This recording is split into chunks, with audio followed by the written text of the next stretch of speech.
Pour développer cette information, je reçois en direct de Rabat le ministre délégué aux Affaires étrangères, Youssef Amarani. Bonsoir. Alors, je le disais, la diplomatie marocaine dénonce donc l'esprit et la lettre de ces déclarations algériennes dans un communiqué rendu public aujourd'hui. Si vous le voulez bien, nous allons revenir sur les trois conditions posées par l'Algérie. La première est relative à cette campagne de dénigrement dont parlent les affaires étrangères algériennes et qui serait menée au Maroc contre les intérêts algériens. Qu'est-ce que vous avez à répondre à cela? Bon, avant de répondre à cette première condition, je voudrais préciser que cette triple condition qui est imposée aujourd'hui par nos partenaires algériens est une approche à la fois dangereuse et inacceptable dans la mesure où elle nous ramène à une logique obsolète, à une logique qui nous rappelle les réflexes de la guerre froide. Comme vous le savez, le bon voisinage et la coopération sont des valeurs aujourd'hui universelles, reconnues, et il ne peut être question aujourd'hui de les remettre en question ou d'être pris en otage par des sauts d'humeur ou des adames. Alors, concernant particulièrement la première condition, et qui concerne la présumée campagne dénigrement entreprise par certains médias officiels marocain. Eh bien, je m'inscris en faux, ce n'est pas vrai. Il n'y a pas un jour où le Maroc ne lance pas un message fort en direction de l'Algérie pour construire un avenir commun basé sur le respect mutuel et la prospérité partagée. Il n'y a pas un jour où le Maroc ne lance pas un appel pour la construction d'un regroupement régional au Maghreb cohérent et homogène. Sa Majesté, le roi Mohamed VI, a bien lancé un appel pour un nouvel ordre maghrébin basé sur la solidarité et sur la complémentarité. Et bien au contraire, ce que nous assistons aujourd'hui, c'est une campagne acharnée contre le Maroc par les médias algériens. Youssef Amarani, la deuxième condition a trait, elle, au trafic de drogue avec des accusations ouvertes portées par Alger à l'endroit du Maroc. J'en profite d'ailleurs pour rappeler que Mourad Beldersi, le chef de la diplomatie algérienne, a lui-même renchéri hier depuis Moscou. Là encore, Youssef Amarani, le Maroc dispose, j'imagine, d'arguments pour se défendre. Absolument. D'abord, je vous dirais qu'aujourd'hui, c'est la jeunesse marocaine. C'est le Maroc qui est victime de la profusion de psychotropes qui nous proviennent frauduleusement à partir du territoire algérien à travers les frontières Est. Je voudrais à cette occasion poser trois questions fondamentales. La première, c'est pourquoi les responsables algériens, dans leur visite au Maroc ou dans les rencontres bilatérales, ne soulèvent pas ces questions lors des rencontres bilatérales. La deuxième question que je voudrais soulever, c'est pourquoi nos amis algériens n'ont pas répondu jusqu'à présent aux différentes demandes de la partie marocaine pour l'instauration d'un comité conjoint affaires étrangères intérieures pour lutter contre la migration clandestine et contre également le trafic de drogue. Et je m'interroge également pourquoi on réussit avec d'autres partenaires, notamment avec l'Espagne. Parce qu'il n'y a pas de volonté politique de la part de nos partenaires pour réussir cette coopération en matière de lutte contre les trafics de drogue et contre la migration clandestine. Aujourd'hui, c'est le Maroc qui subit la pression migratoire. C'est le Maroc qui, n'est-ce pas, entreprend et fait des efforts pour lutter contre la migration clandestine et contre le trafic de drogue. Et aujourd'hui, le Maroc est considéré par les organes onusiens comme un partenaire fiable, comme un partenaire qui a fait des efforts colossaux en matière de lutte contre la drogue et en matière de lutte contre la migration clandestine. Je vous renvoie, et je renvoie ceux qui dénigrent le Maroc aux rapports bilatéraux, notamment le rapport du département US, mais également aux rapports de l'ONUDC et de l'OICS, qui sont des organes onusiens avérés, qui ont loué les efforts entrepris pour le Maroc et qui ont loué le travail qui est fait aujourd'hui par le Maroc dans ce domaine-là. Youssef Amrani, troisième condition, ça sera d'ailleurs ma dernière question, une condition dont parle AG qui est pour le moins troublante sur le Sahara. L'Algérie a toujours déclaré que la question n'était pas liée à une normalisation des relations bilatérales et pourtant elle conditionne aujourd'hui cette normalisation justement au règlement du différend. Quelle conclusion faut-il en tirer? Eh bien, nous constatons qu'aujourd'hui l'Algérie place la question du Sahara au-dessus.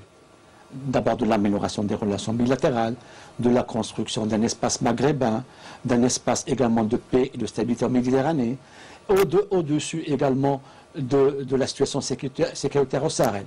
Alors, ce que nous constatons aujourd'hui, c'est que l'Algérie, encore une fois, apporte une position nouvelle, une position qui rend de manière unilatérale avec l'accord intervenu en 2005 au plus haut niveau pour découpler la question du Sahara qui est suivie aujourd'hui aux Nations Unies, au sein du Conseil de sécurité, de l'évolution des relations bilatérales. Aujourd'hui, l'Algérie se contredit. Il s'agit là d'une position nouvelle et il nous appartient aujourd'hui, et l'Algérie aujourd'hui est interpellée. Si elle se considère une partie prenante à ce différend régional, elle doit s'impliquer de manière volontaire, de manière sérieuse et de bonne foi dans les négociations qui sont aujourd'hui entreprises au sein des Nations Unies. Est-ce qu'on peut y voir un lien avec la résolution adoptée il y a 2 mois par le Conseil de sécurité des Nations Unies et favorable au Maroc dans le dossier du Sahara? Effectivement, c'est grâce d'abord, et je dois le préciser, à l'action déterminée de Sa Majesté le roi Mohammed VI que le Conseil de sécurité a pu déboucher sur une résolution qui vient non seulement conforter la position marocaine, mais qui interpelle l'Algérie pour remplir ses responsabilités internationales en termes de recensement des populations, qui interpelle l'Algérie pour travailler de bonne foi dans ces négociations. Alors maintenant, si l'Algérie estime qu'elle n'est pas partie à ce différend régional, et on s'interroge, pourquoi elle lie, ou pourquoi elle couple l'évolution des relations bilatérales à la question du Sahara. Le Maroc, en tout cas, va continuer, comme l'a signalé et comme Sa Majesté à plusieurs reprises, notamment lors du dernier entretien téléphonique avec Ban Ki-moon, qu'il s'agira de travailler selon les paramètres arrêtés par le Conseil, à savoir l'esprit de compromis, le réalisme. D'abord, c'est d'ailleurs l'esprit et le sens de l'initiative marocaine d'autonomie. Sa Majesté a tenu à assurer M. Ban Ki-moon de la volonté du Maroc d'aller de l'avant.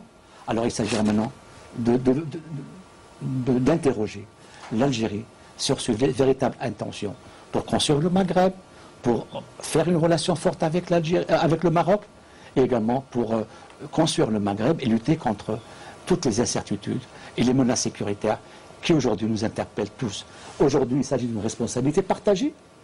Nous devons tous faire face à ces mêmes impératifs sécuritaires, à ces mêmes impératifs de construction maghrébine, et nous devons être à la hauteur des expectatives que nous avons placées dans ce Maghreb. Merci beaucoup, Youssef Amrani, ministre délégué aux Affaires étrangères. Merci pour tous ces développements et d'avoir répondu à notre invitation. Et ces statistiques pour le moins préoccupantes sur le phénomène de la contrebande, justement au niveau de notre frontière avec l'Algérie. Ainsi, sur les 5 premiers mois de l'année, les services de douane ont saisi 6 fois plus de comprimés psychotropes que durant la même période de l'an dernier. Les quantités sont ainsi passées de plus de 26 000 unités à 164 000. Quant au carburant de contrebande, avec près de 300 tonnes interceptées sur les 5 premiers mois de l'année et représente plus des 2 tiers des produits saisis. Enfin, sachez que dans le même temps, plus de 360 véhicules appartenant au réseau de trafiquants ont été confisqués par les forces de l'ordre marocaines.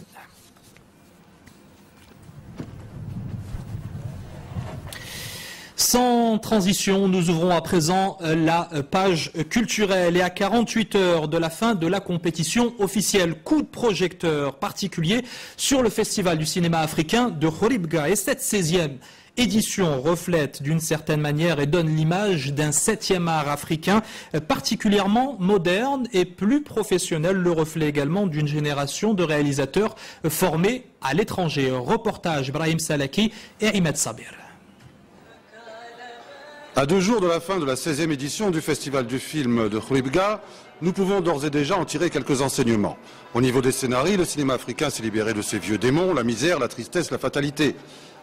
Les scripts aujourd'hui sont modernistes, regardant vers l'avenir et totalement engagés dans la fiction. On croit à l'avenir du 7e art africain, comme on croit en l'avenir de l'Afrique. Effectivement, le cinéma africain s'est amélioré ces dernières années, et surtout à travers les cinéastes qui vivent en Europe.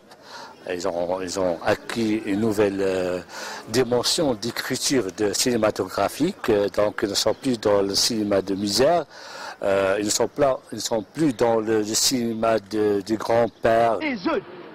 Le jeu des acteurs est plus convaincant. Une nouvelle génération y ont vu le jour, issus d'écoles de cinéma foisonnant en Afrique. Il n'y a plus de problème technique non plus. Le numérique, bien sûr, a facilité la tâche, mais une maîtrise de l'outil, quel qu'en soit le format, s'est confirmée au fil des ans. Ça devient démocratique. C'est-à-dire maintenant, on peut faire des films, je peux dire n'importe qui peut monter un film avec un petit appareil numérique. Mais c'est en même temps, on a d'autres difficultés, c'est-à-dire ces difficultés de facilité. Le réalisateur africain joue crânement la carte des effets visuels et des plans narratifs, faisant parfois jeu égal avec le cinéma européen. Et puis depuis quelques années, nous constatons sur les écrans du monde une présence croissante de films africains se promenant allègrement de Cannes à Berlin en passant par Venise. Pour peu que cette dynamique soit soutenue, nous assisterons bientôt à un remodelage de la carte cinématographique mondiale.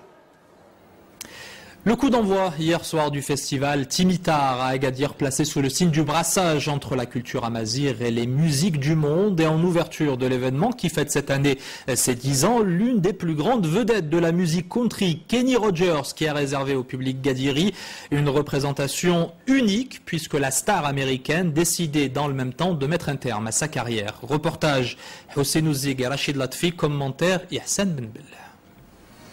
Des dizaines d'appareils photo pour immortaliser le moment. Sur scène, une légende, le vétéran de la country music. Kenny Rogers est l'une des têtes d'affiche de cette 10e édition du festival Timitar. Le chanteur et acteur américain a attiré une foule record. C'est une expérience extraordinaire, d'autant plus que ce concert s'inscrit dans le cadre de ma dernière tournée. Je suis ravi de mon passage au Maroc.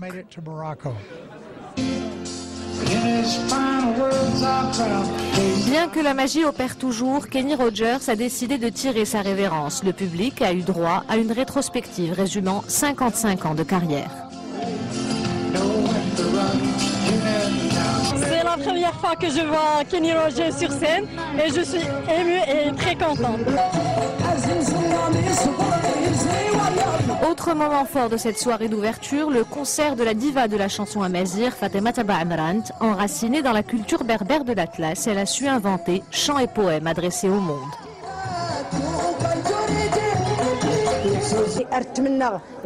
Je souhaite vraiment faire connaître la culture et la chanson amazigh. J'aimerais voir un grand nombre d'artistes amazighs se produire lors de ce festival de Timitar.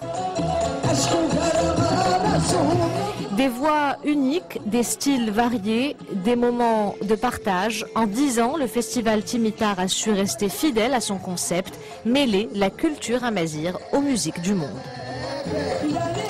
Et pour refermer ce journal, une ambiance de vacances en ce début d'été. Les plages qui commencent à connaître une affluence importante à moins de 2 semaines du mois sacré de Ramadan. Et pour la 12e année consécutive, l'opérateur historique Maroc Télécom a lancé son opération Jaoula. Pendant 2 mois, la caravane sillonnera les principaux sites balnéaires du pays avec des jeux, des compétitions sportives, des animations de plage, mais également des spectacles qui se sont produits notamment à Saïdia, puis à Al-Husseima, comme vous le voyez sur ces images, avec l'artiste marocain Tahour.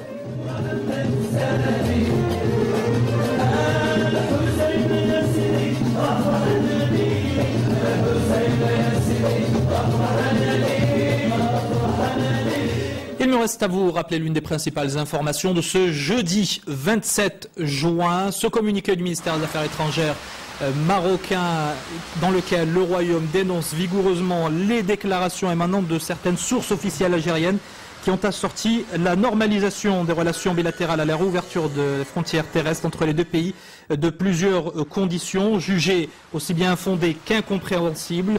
Parmi ces conditions, la fin d'une soi-disant campagne de dénigrement menée par des cercles officiels, ainsi que la coopération effective du Maroc pour arrêter les flux de trafic de drogue, notamment. Troisième condition qualifiée de plus grave par la diplomatie marocaine, le fait que l'Algérie place la question du Sahara au cœur de la reprise de ses relations bilatérales et de la normalisation de ses relations avec le Maroc, des dispositions vigoureusement dénoncées sur notre antenne en direct, vous l'avez vu, par le ministre délégué aux Affaires étrangères qui était ce soir notre invité, Youssef Amrani. C'est la fin de cette édition. Merci de votre fidélité. Dans un instant, la suite de votre tranche info. Prochain JT à 21h15 en compagnie de Sana Rahimi. Tout ce week-end à cette même place, Ihsan Ben Bel. Nous, on se retrouve très bientôt, même heure, même endroit.